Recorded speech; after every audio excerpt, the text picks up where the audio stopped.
यह है actor Raghubir Yadav from 1989 DD national hit serial Mungeri Lal Ke Haseen सपने। इस सीरियल में मुंगेरी लाल तरह तरह के सपने देखते थे।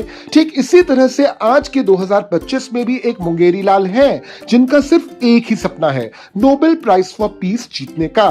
डोनाल्ड ट्रंप, वही ट्रंप जो ट्वीट से तूफान और डील से दुनिया हिलाने का दावा करते हैं।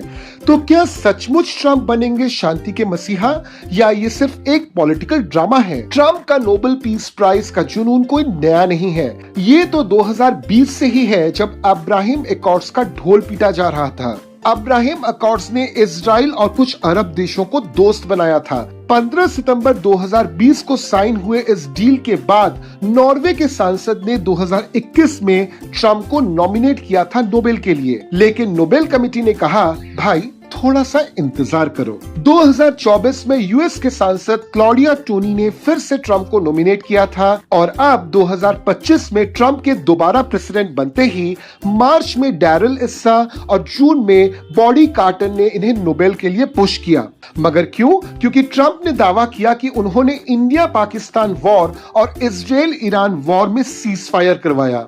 ट्रंप के बाकी चुनावी मुद्दों में से एक अहम मुद्दा था अमेरिका को किसी भी तरह के वॉर से दूर रखना, क्योंकि उनका कहना है कि जिस वॉर से अमेरिका को कुछ इन्वॉल्वमेंट नहीं है उस वॉर में अमेरिका को अपने रिसोर्सेज नहीं लगाने चाहिए। ऐसे रिसोर्सेज का तो इस्तेमाल सिर्फ और सिर्फ एक आम अमेरिकन के भलाई के लिए होना चाहिए। मगर अब वही ट्रंप 14 बार ये बोल चुके हैं कि भारत और पाकिस्तान के बीच में सीज फायर उन्होंने करवाई, जबकि भारत सिरे से इसे खारिज करते हुए आ रहा है।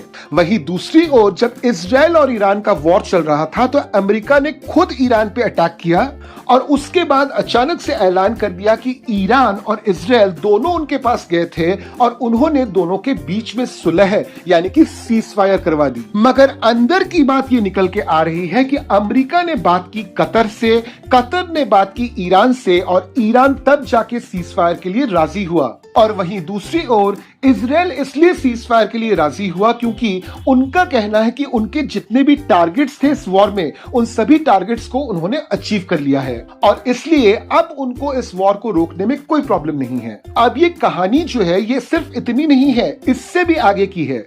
ट्रंप ने जनवरी 2025 में कहा था कि 24 घंटे में यूक्रेन रूस का झगड़ा खत्म हो जाएगा, लेकिन अभी चल रहा है जून, जीरो प्रोग्रेस। ट्रंप ने ज़ेलेंस्की से मुलाकात की, बातचीत हुई, मगर रूस अभी भी हमले किए जा रहा है। कांगो रवांडा वॉर में भी ट्रंप ने सीज फायर की बात की, मगर असलियत ये है कि ये दो देश अभी भी पूरी तरह से एक दूसरे के साथ जंग में इन्वॉल्व हैं। हाँ, बस अंतर इतना है कि इंटरनेशनल मीडिया इस वॉर को डिटेल में कवर नहीं करती, क्योंकि इस वॉर को कवर करने से उनको न्यूज नहीं मिलेगा, उनकी कमाई भरपूर नहीं होगी, क्योंकि ये दोनों देश ही गरीब हैं और किसी भी गरीब देश के वॉर को दिखाने से टीआरपी नहीं बढ़ती।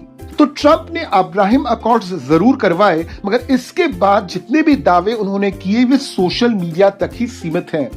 वैसे दुनिया की one of the biggest marketing research companies betting odds भी कहती है कि 8% चांस है ट्रंप के नोबेल जीतने के।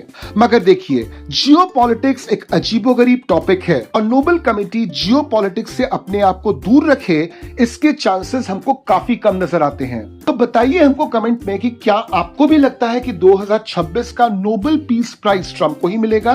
अरे देखिए, ट्रंप खुद सामने आकर आपको लाइक, सब्सक्राइब और कमेंट करने के लिए कह रहे हैं। तो चलिए, मैं आपसे वापस मिलूंगा अगले वीडियो में एक नए टॉपिक के साथ। जय हिंद।